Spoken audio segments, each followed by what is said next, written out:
Assalamualaikum warahmatullahi wabarakatuh. Hai Sapsil, kalian ada di Cerita Lesta bersama Mak Tari yang cerita. Di kisah horor kali ini kita akan bahas kisah hantu yang sangat populer di negeri kita. Saking populernya, mereka selalu diajak syuting film horor oleh para produser. Ada yang tahu nggak nih? Kira-kira hantu apakah ini? Yes right, hari ini kita akan bahas hantu pocong. Ada yang penasaran gak sih asal muasalnya hantu poci ini bisa ada dan eksis di negeri kita? Nah, buat kalian yang penasaran dengan asal muasalnya, gak usah lama-lama lagi, kita langsung ke ceritanya. Check it out! Kisah ini berawal dari seorang anak kecil yang bernama Duloh. Sejak kecil, Duloh merupakan anak yatim piatu. Bapaknya bekerja sebagai tukang panjat pohon. Beliau meninggal karena jatuh dari pohon kelapa saat Duloh masih berusia 2 tahun. Sedangkan ibunya meninggal karena terkena serangan jantung saat Duloh berusia 12 tahun. Setelah itu Duloh hanya tinggal dengan neneknya. Neneknya bekerja sebagai penganyam bakul yang terkadang tidak bisa mencukupi kebutuhannya sehari-hari. Pernah, Duloh dan neneknya tidak makan 2 hari berturut-turut karena pada saat itu anyaman si nenek tidak laku sama sekali. Setiap kali lapar, nenek dan cucunya itu hanya minum air putih agar perutnya penuh dan menghilangkan rasa lapar. Tapi tetap saja walau Duloh sudah minum banyak air, perutnya malah kembung dan rasa lapar tak kunjung hilang. Saat itu Duloh dan neneknya benar-benar kelaparan. Karena bingung apa yang harus ia lakukan, Duloh izin kepada neneknya untuk pergi mencari pekerjaan. Nek, Duloh ingin pergi mencari kerja agar kita bisa makan, tapi Duloh tidak tega meninggalkan nenek sendirian di sini. Nenek tidak apa-apa Duloh. Pergilah dan simpan keris ini buat keberuntunganmu. Baik, Nek. Nenek baik-baik di rumah ya. Duloh pergi dulu.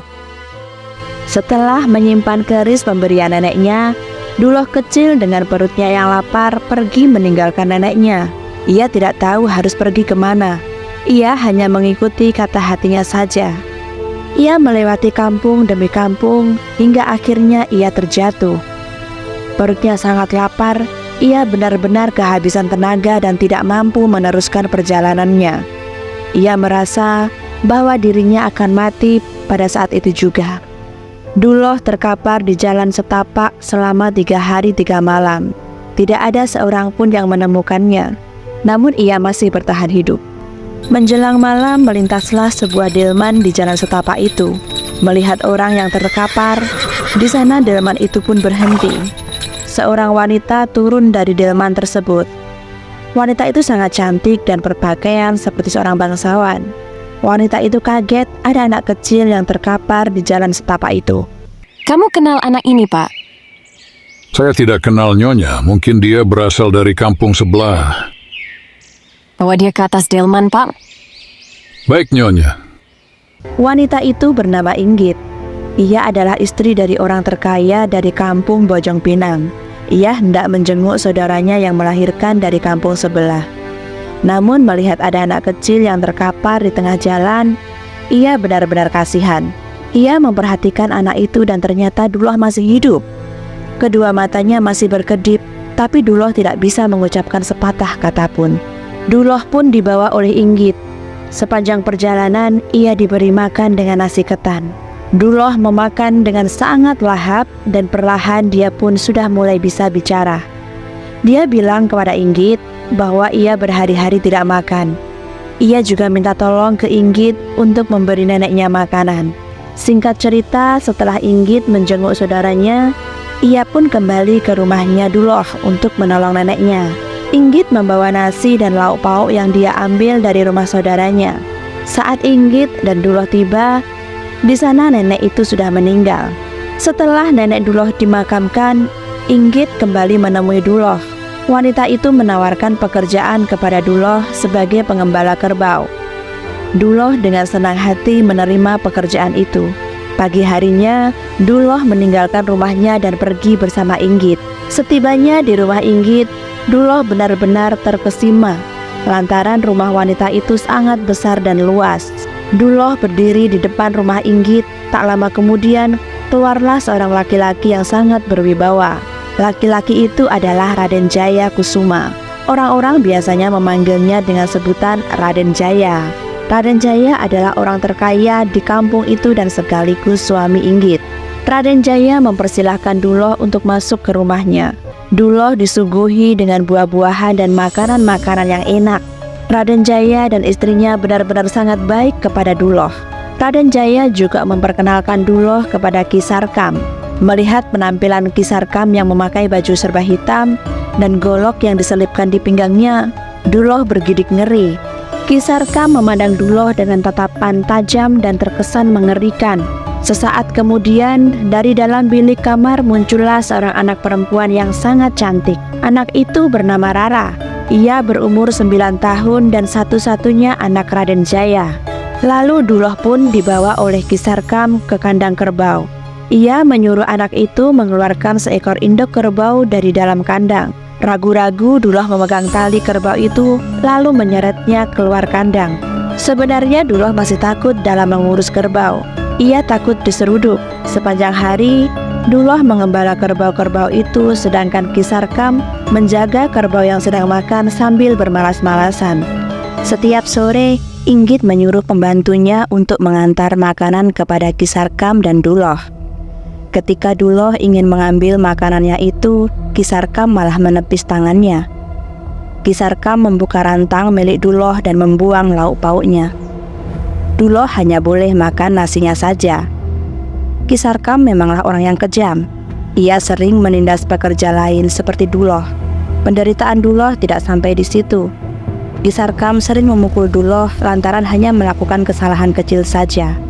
Duloh sebenarnya sudah tidak betah tinggal di sini, namun dia tidak punya pilihan lain. Jika dia berhenti dari pekerjaannya itu, pasti ia akan kelaparan lagi. Semakin hari tubuh Duloh semakin kurus. Ia hanya punya waktu sebentar untuk istirahat. Tahun berganti tahun, Duloh kini telah beranjak dewasa. Di umurnya yang ke-23 tahun, ia masih bekerja kepada keluarga Raden Jaya. Namun bukan menjadi pengembala kerbau lagi. Sekarang ia berganti pekerjaan menjadi pengolah sawah. Duloh diberi amanat untuk menggarap 5 petak sawah. Ia sendiri yang mencangkul, menanam palawija, dan menjaganya dari serangan hama. Suatu hari, saat Duloh sedang mencangkul di sawah, ia mendengar ibu-ibu pekerja sawah sedang membicarakan Rara. Putri Raden Jaya itu terkena gigitan ular saat bermain di kebun. Ia segera meletakkan cangkulnya di saung dan pergi menjenguk Rara. Setibanya di sana, Duloh melihat Rara terkapar di kamarnya sambil meringis kesakitan. Bekas gigitan ular yang ada di pergelangan kakinya sudah membiru. Saat itu belum ada dokter. Raden Jaya mengobati putrinya dengan obat-obatan tradisional dan memanggil tabib untuk menyembuhkan putrinya. Inggit menangisi putri satu-satunya itu. Ia takut jika putrinya meninggal, karena tidak sedikit orang di kampungnya meninggal karena gigitan ular tanah. Duloh seketika ia teringat keris kecil yang dulu pernah diberikan oleh neneknya. Raden, mohon maaf, bolehkan saya coba untuk mengobati Rara? Memangnya kamu bisa mengobati orang sakit, Duloh? Saya akan coba, Raden. Mohon izin dari Raden. Raden Jaya pun mengizinkan Duloh. Lalu Duloh mengeluarkan keris dari dalam kantongnya dan menempelkan keris itu ke dalam lukanya Rara. Ajaibnya, luka itu langsung tertutup dan kering saat itu juga. Semua orang yang di sana benar-benar kaget melihat kesaktian keris yang dimiliki oleh Duloh. Kamu dapat keris itu dari mana, nak? Ini pemberian nenek saya dulu, Raden. Setelah mengetahui kesaktian keris yang dimiliki oleh Duloh, Raden Jaya ingin membeli keris itu dengan harga yang sangat mahal. Tapi dengan sangat sopan, Duloh menolaknya. Ia bilang bahwa keris itu adalah kenang-kenangan dari neneknya. Penolakan itu tidak membuat Raden Jaya marah. Ia malah semakin baik kepada Duloh. Istilahnya, Duloh sekarang jadi anak emas Raden Jaya. Perlakuan istimewa yang dilakukan oleh Raden Jaya pada Duloh membuat Ki Sarkam iri padanya. Walau sudah tua, rasa iri dan dengki yang dimiliki Ki Sarkam tidak kunjung padam. Ki Sarkam juga tertarik pada keris kecil yang dimiliki oleh Duloh. Ia ingin memiliki keris itu. Tengah malam saat Duloh sedang tidur di saungnya, Ki Sarkam mengendap-endap masuk dan mencari keris Duloh. Sebelum Ki Sarkam mengambilnya, Duloh bangun dan menendang lelaki tua itu keluar dari saungnya. Tak terima ditendang, Ki Sarkam lalu mengambil goloknya dan langsung menebas leher Duloh sampai putus. Darah mengalir deras dan seketika Duloh tewas begitu saja. Ki Sarkam dengan terburu-buru mengambil keris kecil yang ada dalam saku Duloh. Untuk menghilangkan jejak, Ki Sarkam mengubur jasad Duloh di belakang saungnya. Ki Sarkam juga membersihkan bercak darah yang ada di saungnya Duloh. Keesokan harinya saat pembantu Inggit ingin mengantarkan makanan kepada Duloh, ia heran mengapa Duloh tidak ada dalam saungnya. Pembantu itu pun melaporkan kejadian itu kepada Raden Jaya. Raden Jaya lalu memanggil Ki Sarkam. Saat itu Ki Sarkam pura-pura tidak tahu. Aneh sekali, tidak biasanya Duloh bersikap seperti ini. Dari kemarin saya di kandang saja, Nyonya. Tidak melihat si Duloh. Aneh sekali, kemana dia? Saat semua orang lagi bingung, tiba-tiba muncul seorang laki-laki dari pintu rumahnya Raden Jaya. Raden cari saya? Wah, aku kira kamu pergi dulu. Maaf Raden, tadi saya sedang di sungai buang air besar. Ki Sarkam benar-benar terkejut saat melihat Duloh muncul. Ia bingung mengapa Duloh masih hidup. Padahal jelas, tadi malam ia sudah berhasil membunuh pemuda itu. Ki Sarkam lalu meraba-raba kantongnya dan ternyata keris kecil yang ia curi tadi malam sudah menghilang. Keris itu pindah ke tangannya Duloh. Tanpa bicara sepatah kata, Ki Sarkam lalu pamit dari hadapan Raden Jaya. Wajahnya pucat seperti ia ketakutan ketika melihat wajah Duloh. Ki Sarkam lalu pergi dari rumah Raden Jaya. Duloh sempat mengobrol dengan Raden Jaya dan tidak lama kemudian kembali ke saungnya. Ia mulai mencangkul sawah dan beraktivitas seperti sedia kala, seperti tidak terjadi hal apapun kepadanya. Saat Duloh sedang sibuk mencangkul di tengah sawah, Ki Sarkam diam-diam menghampiri saungnya Duloh. Ia lalu menggali tanah tempat di mana Duloh dikubur, dan anehnya jasad itu menghilang. Diam-diam ia mengintip dari balik pohon pisang. Tidak mungkin. Bukankah aku sudah membunuh Duloh tadi malam? Kenapa bisa dia hidup lagi? Ini pasti ada yang tidak beres. Duloh masih sibuk mencangkul di tengah sawah. Tidak ada yang berbeda dengan penampilannya. Dia masih seperti manusia biasa. Dua kakinya juga masih nampak di tanah. Ki Sarkam sangat bingung dengan apa yang dilihatnya. Ia pun berniat nanti malam akan membunuh Duloh lagi dan memastikan bahwa Duloh benar-benar tewas. Malam pun tiba. Duloh beristirahat di saungnya. Seharian dia bekerja, badannya sangat terasa lelah. Lalu ia tidur dengan sangat nyenyak. Tengah malam, lagi-lagi Ki Sarkam mengendap-endap masuk ke dalam saungnya Duloh. Tanpa ancang-ancang lagi, Ki Sarkam langsung menusukkan golok tepat di dada kirinya Duloh. Duloh sempat berteriak kesakitan dan pada akhirnya ia tewas seketika. Ki Sarkam takut kalau nanti Duloh bangkit lagi. Lalu ia memikul jasad Duloh ke sungai dan langsung menghanyutkannya. Ia juga membersihkan bercak darah yang ada di saungnya Duloh. Juga mencuri keris yang diyakini menjadi sumber kekuatannya Duloh. Keesokan harinya, tetap saja Duloh itu hidup lagi. Ki Sarkam melihatnya sedang mencangkul sawah. Lalu ia berpikir akan mengadukannya kepada Raden Jaya kalau Duloh itu mempunyai ilmu hitam. Pagi itu juga Ki Sarkam mendatangi rumah Raden Jaya, lalu bercerita kalau Duloh mempunyai persekutuan dengan setan. Ia mengatakan pemuda itu memiliki ilmu hitam yang bisa membawa malapetaka bagi warga kampung. Memang begitulah sifat Ki Sarkam yang suka mengadu domba dan menfitnah orang. Maaf Raden, saya mengganggu waktu Raden sebentar. Ada yang ingin saya katakan tentang Duloh. Ada apa, Sarkam? Apakah ada hal yang penting tentang Duloh? Ini tentang Duloh, Raden. Duloh sudah bersekutu dengan setan dan mempunyai ilmu hitam. Ini akan membahayakan warga kampung Raden. Sarkam, apakah kamu punya bukti kalau Duloh penganut ilmu hitam? Raden, dia bisa sembuh dari lukanya dengan sangat cepat. Apalagi namanya kalau bukan ilmu hitam. Kita lukai saja Duloh dan buktikan bahwa dia bisa menyembuhkan lukanya dengan sangat cepat. Raden Jaya dan Inggit tidak langsung percaya dengan apa yang dikatakan oleh Ki Sarkam. Begitupun juga dengan Rara. Dia tidak percaya omongan Ki Sarkam. Jangan! Apa-apaan ini? Ayah jangan mau diadu domba seperti ini. Lalu Duloh dipanggil oleh Raden Jaya dan ditanya soal ilmu hitam. Duloh pun bingung mengapa dia dituduh mempunyai ilmu hitam. Jaloh Ki Sarkam bilang kamu mempunyai ilmu hitam. Apakah itu benar, nak? Ayo, ngaku saja kau. Saya tidak punya ilmu apa-apa, Ki Sarkam. Saya hanya seorang kuli cangkul. Ya sudah, Duloh, sekarang kamu kerja lagi ya. Raden, nanti saya akan buktikan bahwa Duloh mempunyai ilmu hitam yang sangat membahayakan bagi warga kampung. Hush, tidak perlu. Saya yakin kalau Duloh bersih dari hal-hal seperti itu. Lebih baik kamu urusi saja kerbau-kerbauku itu. Benar kata Rara, Ki Sarkam tidak mempunyai bukti bahwa Duloh menganut ilmu hitam. Dan Raden Jaya juga tidak akan tega melukai pemuda itu. Ki Sarkam lalu pergi dengan perasaan yang sangat kesal. Keris yang telah diambilnya tadi malam juga sudah menghilang dan berpindah tangan kepada Duloh. Berkali-kali Ki Sarkam berusaha membuktikan kalau Duloh itu mempunyai ilmu hitam, tetapi selalu gagal. Ia bingung bagaimana lagi caranya agar bisa melenyapkan Duloh.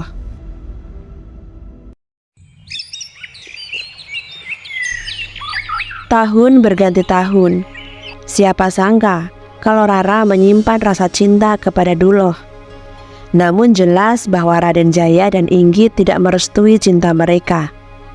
Apa kata warga nanti kalau putrinya menikah dengan kuli cangkul? Raden Jaya takut kalau putrinya nekat berbuat yang tidak-tidak. Maka ia langsung menikahkan Rara dengan anak juragan kaya asal Lampung. Lelaki itu bernama Sangiang. Ia adalah pemuda yang tampan dan sangat cocok jika bersanding dengan Rara. Mau tidak mau, Rara harus mematuhi keinginan kedua orang tuanya itu. Raden Jaya menggelar pesta besar. Pesta pernikahan digelar 7 hari 7 malam tanpa henti. Tapi sebenarnya Rara masih ada rasa kepada Duloh. Ia menunggu kehadiran lelaki itu di pesta pernikahannya. Tapi Duloh tidak kunjung datang. 1 bulan kemudian, Rara malah semakin cinta kepada Duloh. Ia sudah berusaha untuk melupakan laki-laki itu tapi tak bisa. Padahal Rara sudah mempunyai suami yang sah. Begitupun dengan Duloh. Ia sama sekali tidak bisa melupakan Rara. Tapi apalah daya, ia tidak bisa berbuat apa-apa. Setiap malam, ia hanya bisa meratapi nasibnya yang malang.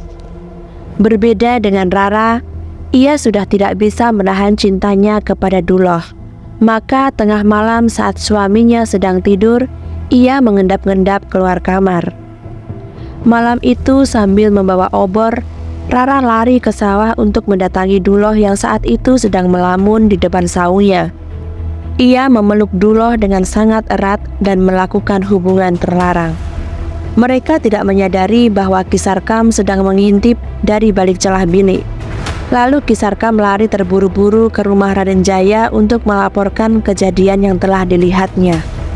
Raden Jaya dan istrinya benar-benar murka mendengar kabar buruk itu. Lalu mereka membangunkan orang kampung untuk mengepung Duloh. Malam itu, puluhan warga berbondong-bondong pergi ke sawah untuk mengepung Duloh. Duloh diseret oleh warga lalu dipukuli oleh warga hingga sekarat. Ki Sarkam lalu menghabisi nyawa pemuda itu dengan menghantamkan batu ke kepala Duloh. Inggit sebenarnya kasihan sama Duloh, tapi ia tak mampu berbuat apa-apa. Ia hanya bisa menyaksikan penderitaan pemuda itu. Apakah dia sudah mati, Sarkam? Raden Duloh ini bisa hidup lagi. Dia punya ilmu hitam. Tad, yang benar kamu, Sarkam. Kita lihat saja besok, Raden. Dia pasti akan hidup kembali. Untuk mencari kebenarannya, jenazah Duloh pun tidak dikuburkan, tapi hanya dibaringkan saja di depan rumah Raden Jaya. Saat itu Rara menangis nelangsa. Menjelang subuh, warga digegerkan dengan apa yang mereka lihat. Jenazah Duloh hidup kembali, semua lukanya juga sembuh secara misterius. Pancasona! Duloh memang mempunyai ilmu Pancasona. Ia tidak pernah mempelajari ilmu itu, tapi ilmu itu ia dapatkan secara alamiah dari nenek moyangnya yang telah hidup ratusan tahun lalu, dan hanya Duloh lah pewaris tunggal ilmu itu. Sebenarnya Duloh sudah meninggal berkali-kali. Bahkan saat ia kelaparan di jalan setapak kala itu, Duloh kecil sebenarnya sudah mati, tapi dengan adanya ilmu Pancasona, ia berhasil hidup kembali. Ki Sarkam kemudian memanggil dukun sakti yang bisa mengalahkan ilmu Pancasona. Dukun itu menyuruh warga untuk membungkus Duloh dengan kain putih dan mengikat seluruh tubuhnya agar Duloh tidak bisa berkutik. Selain itu, si dukun juga menancapkan keris panjang ke perut Duloh. Keris itu bukanlah keris sembarangan. Orang yang mempunyai ilmu Pancasona tidak akan bisa berkutik selama keris itu masih menancap di perutnya. Di kampung itu memang ada satu lembah yang sangat dalam dan curam. Kalau ada manusia yang masuk ke lembah itu, mungkin dia tidak akan dapat keluar dari sana. Duloh pun diseret warga menuju lembah mengerikan itu. Sementara Rara hanya bisa menangis sejadi-jadinya. Ia memohon kepada ayahnya agar Duloh tidak dibuang ke lembah. Tapi Raden Jaya sudah gelap hati. Ia akan tetap membuang Duloh ke lembah itu. Sesampainya di bibir lembah, mereka langsung melemparkan Duloh ke lembah itu. Entah apa yang ada di pikiran Rara, ia malah menjatuhkan diri sendiri ke dalam lembah itu. Ia ingin mati bersama kekasih hatinya. Semua orang berteriak memanggil Rara, tapi ia sudah tidak bisa diselamatkan. Hingga akhirnya lembah itu dinamakan Lembah Rara. Duloh juga tidak pernah terlihat lagi di perkampungan. Dia terjebak ke dalam lembah tersebut bersama jasadnya si Rara. Bertahun-tahun kemudian, kampung itu juga sudah berganti generasi. Lembah Rara yang dulu menjadi tempat pembuangan Duloh, semakin hari menjadi semakin dangkal karena kian tertimbun tanah. Suatu hari ada lelaki paruhbaya yang turun ke lembah itu untuk mencari rumput. Dia melihat di dasar lembah ada tumbuhan dan rumput liar di sana. Namun tak lama kemudian, dia mendengar erangan seseorang. Lelaki itu kaget. Karena penasaran, dia pun mendekati sumber suara itu. Ia melihat sesosok manusia yang dibungkus menggunakan kain putih, ada keris yang tertancap di perutnya. Lelaki itu menyangka kalau sosok itu adalah korban pembunuhan yang masih bertahan hidup. Ia mencabut keris yang menancap di tubuhnya Duloh. Seketika saja, Duloh terbang ke langit sambil tertawa terbahak-bahak. Duloh sudah bukan manusia lagi. Tubuhnya dipenuhi dengan energi makhluk gaib yang jahat. Ia pun gentayangan dan masih menggunakan kain putih itu. Duloh menghantui warga kampung dan semenjak itu, ia dikenal hantu bernama Pocong. Oke sob, jadi itulah tadi cerita tentang asal-muasalnya si hantu Poci. Kalian percaya nggak sih dengan ceritanya? Atau kalian malah punya cerita yang lebih mesra nih sama si hantu Poci? Pernah jalan berdua gitu? Atau malah pernah ditemani Bobo? Coba kalian komen di bawah. Jadi sekian dulu videonya, terima kasih banyak buat yang udah nonton. Kalau kalian suka, klik tombol like and subscribe-nya. Jangan lupa komen di bawah video apa yang ingin dibahas di video selanjutnya. See you next video. Wassalamualaikum warahmatullahi wabarakatuh. Bye.